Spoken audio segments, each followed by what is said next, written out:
Hello, Abnormal Investigations. I've got another encounter sent in for you. This one here is he called it a moonlight night. And I guess he was watched by something in this one. It's a pretty good one. I've kind of skimmed through it, and I think you all are going to enjoy this one also.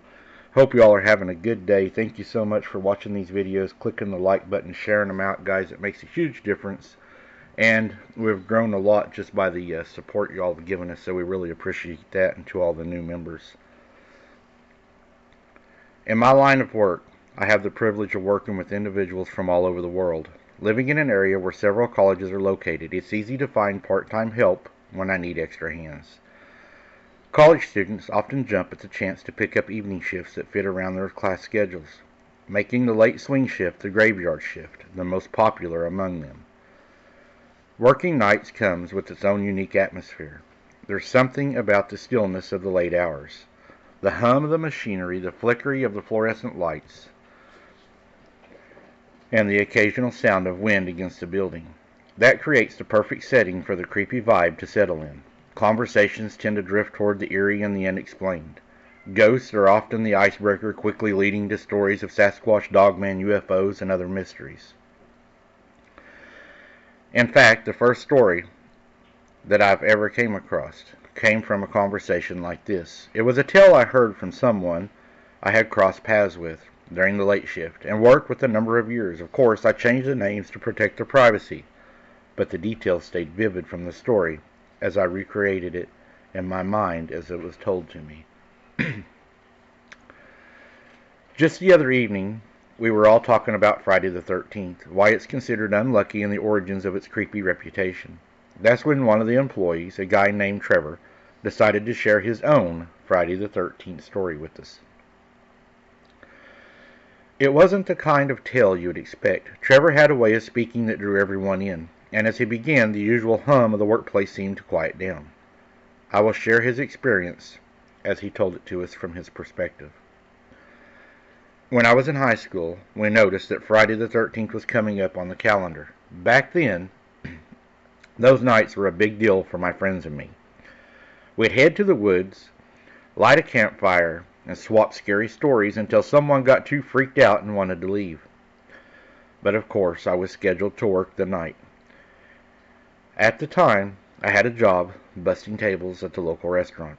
It wasn't glamorous, but it paid for gas and junk food, enough to keep a high school kid happy. Still, I couldn't help but feel a little jealous knowing my friends were out in the woods without me. That night was one of the late ones. The restaurant didn't close until 2 a.m., and I spent most of the shift clearing tables and scrubbing down surfaces while the customers thinned out. By the time we locked up, it was just me and Sean, the cook. We usually worked the closing shift on weekends. He was in his mid-20s, close enough to my age that we got along pretty well. Sean always had this laid-back, slightly mischievous vibe about him, like he was up to something, even though he really wasn't. After we'd finished cleaning, we sat on the dark booth, waiting for his girlfriend to pick him up. She worked the closing shift at a bar across town and wouldn't be there until 3 a.m. I offered to give him a ride home, but he just laughed it off, saying she'd get mad if I wasn't there when she arrived. While we waited, Sean asked me about my weekend plans. I told him how disappointed I was that I'd missed the campfire in the woods, the spooky stories, the whole vibe on Friday the 13th. He murked at that. I can show you something, he said, leaning forward. But you have to be brave, and you can't tell anyone, no one, not even anyone here at work. I wasn't sure what he meant, but I was intrigued the way he said it. I felt like a challenge. What are you talking about? I asked, kind of in a half laugh. Just follow me, he said. We got a little time. I followed him to the back of the restaurant, through the kitchen into the storage room, where he grabbed a couple of birthday candles off a shelf. Then we moved into the party room, the kind of space reserved for kids' birthdays or family gatherings. At the far end of the room was a small, rarely used bathroom. Once inside, Sean pulled the lighter from his pocket, lit the candles, and placed one on each side of the mirror. And he put one above, but he never lit that one. The flickering light made the cramped bathroom feel strangely alive, shadows dancing on the walls. "Turn off the light," he said. I hesitated for a moment, but reached over and flipped the switch. The room plunged into darkness except for the pale glow of the two candles burning on each side of the mirror. "Now for the brave part," Sean said, pulling off his name badge. He held it out, grinning. "What are you doing?" I asked, uneasy but still curious. He didn't answer right away. Instead, he used a pin on the back and pricked the tip of his finger, just enough to draw a bead of blood. Then, using his finger, he began to draw symbols on the top half of the mirror. As he worked, he explained, "Just draw what comes to your mind and pick the first number that pops into your head." I hesitated again, but there was something about the way he moved, like he'd done this before, so I took off my own badge name, followed and led and pricked my finger, drawing the lower half of the mirror. As the symbols took shape, the flickering candlelight made them seem almost alive.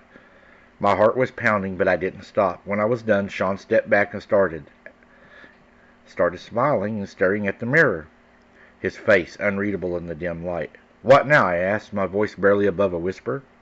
He looked at me. The mischievous grin was gone. "Now," he said, "we wait." I finished the strange drawings at the bottom of the mirror, my fingertips smeared with blood. Sean nodded at me, his face serious in the candlelight. "Just keep waiting," he said. "Close your eyes and try to clear your mind for a minute. Don't think about anything." I shut my eyes, but keeping my mind blank was harder than I thought. The flickering candlelight behind my eyelids and the faint scent of wax kept my attention. Just as I was about to give up, I heard Sean sigh.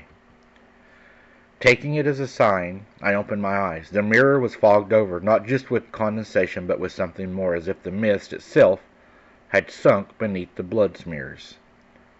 "What now?" I whispered to Sean. He didn't answer. He just stood there, frozen, staring in the mirror with a blank expression. I followed his gaze. The fog on the mirror wasn't still. It shifted, twisting slowly like smoke hanging in the air. Then, faintly at first, I heard the groan and creak of the pipes in the wall. The noise grew louder, turning into a rhythmic banging that made my chest tighten. My eyes darted to Sean, but he was still locked in place with a blank face, eyes glued to the mirror's stomach. Oh, my stomach, it dropped. When I looked back at the mirror, I saw them. Faces. Faint and hazy, fading in and out of the fog like figures moving through smoke. I tried to tell myself it was just the light from the candles playing tricks, but then I heard something else. A whisper. It came from the faucet, a strange raspy voice that made the hairs on the back of my neck stand on end up and down my arms and legs. The words weren't clear, but they sounded wrong. They didn't belong of this world.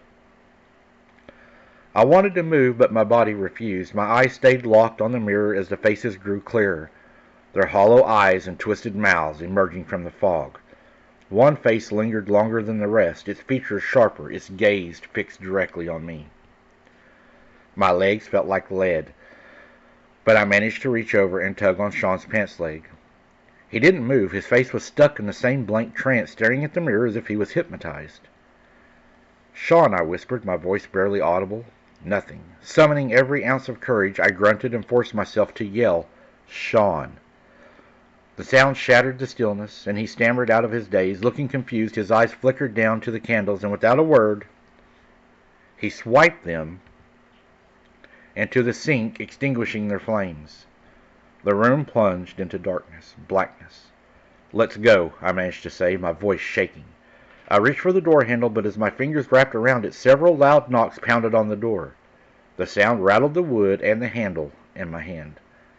"Don't open the door," Sean hissed, his voice low but firm. I froze. The knocking didn't stop. It grew louder and more chaotic, coming from all around us, the walls, the stalls, and even the ceiling. It was as if the entire room had come alive, surrounding us with noise. "Forget it. Just go," Sean shouted, his voice cutting through the chaos. I yanked the door open and stumbled into the party room. It was just as dark, but the faint glow of the parking lot lights filtered through the large window at the far end. That's when I saw them, shadows, dozens of them, moving along the walls and the floor, their forms shifting in unnatural ways. They weren't cast by anything. They were demons dancing in the room. "Run!" Sean yelled, pushing me forward. We bolted through the party room, back into the kitchen, and we didn't stop until we reached the restaurant's front entry, where the soft glow of the streetlights spilled in through the glass door. We stood there, gasping for breath, hearts pounding. For a moment, it was silent. Noises of passing cars on the nearby street faded in and out as I was about to ask the question. Headlights interrupted, catching our attention. They beamed across the parking lot. Sean's girlfriend rounded the corner and parked right in front of the double glass door entrance. Then Sean grabbed my arm. His grip was very tight. "We're never talking about this," he said, his voice trembling. "Not to anyone." I nodded, but I glanced back toward the darkness in the party room, and I couldn't help but wonder, had we really left behind some spirits in this old place? As we stepped out, he turned and locked the door. I waited, but he just waved and walked to the car. I made my way to my house. My next shift was the next evening. I clocked in at the register and started my way back. Whenever I was going out, I saw the busboy, and he stopped me. "Hey," he said casually, "I cleaned up a mess in the party room bathroom earlier. Was someone scheduled to use it yesterday?" "No," I replied, trying to hold back the shock. "Well, it looked like some kids got creative. I used the blood-borne pathogens kit to clean it up." He gestured to the now empty spot where it had hung on the wall. "Can you grab the one out of the storage room and put it up?" "I forgot," he said as he walked to the register to clock out. I worked there for a few more months and closed with Sean on most weekends. We talked a few times about it, but never revisited the area or the restaurant after hours. I still don't know what exactly happened that night, but if you go looking for something creepy in the dark, you'll sure as hell find it. As a side note, as I said, I work in many individuals from all over and hear lots of stories and would like to share more with you, Mike, in the future.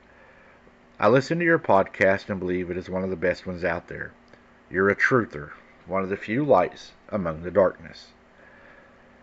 But until next time, I have to go now, but I will continue writing you as I get time. Thank you for sharing my encounter. Yeah, it kind of sounded like a Bloody Mary thing to me, like using blood and candles, and it was a ritual that you all performed, and I have no doubts that you probably summoned a demon. I don't recommend doing any ceremonies, and y'all probably brought something in there that you shouldn't have. It's dangerous to do any of those. I know kids used to play Bloody Mary a lot when I was younger, and I refused to play it because we all know mirrors and rituals, nothing good ever comes of them. Thank you for listening, guys, and as always, keep your head on a swivel. Don't be something's dinner, and we'll see you on the next one.